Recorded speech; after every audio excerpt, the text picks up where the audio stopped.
La délégation du Fonds monétaire international qui était ce matin au siège de la Confédération patronale gabonaise. Une séance de travail avec le président de cette institution qui a ouvert les débats sur les préoccupations des entreprises, entre autres. Le point avec Wilfried Piga Wangba et Guy Franklin Mangenga. L'impact socio-économique de la dette intérieure et les arriérés de l'État auprès des entreprises, ce sont entre autres points ceux qui ont dominé les échanges entre la Confédération patronale gabonaise et la délégation du Fonds monétaire international.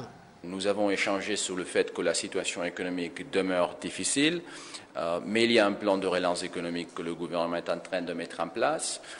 Et nous avons discuté sur la situation des entreprises. En particulier, on a échangé sur plusieurs dossiers comme la dette intérieure, les stratégies de diversification et l'environnement des affaires.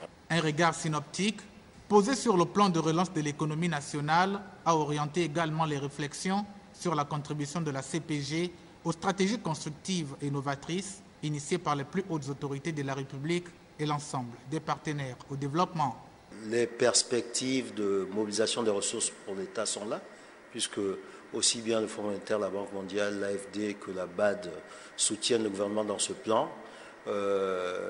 Donc nous espérons, nous attendons que les engagements qui ont été pris par le gouvernement soient respectés. Nous n'avons pas de doute là-dessus, puisque ces engagements sont l'émanation de la volonté du président de la République, chef de l'État. Nous espérons qu'en termes de priorité, la dette intérieure, comme ça l'a été annoncé sur plusieurs forums, sera priorisée.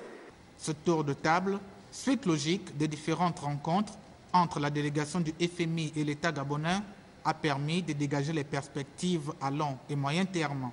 Un apport parmi tant d'autres qui conforte en définitive les défis de la CPG relatifs à l'assainissement de l'environnement des affaires et à l'amélioration de la gouvernance des institutions.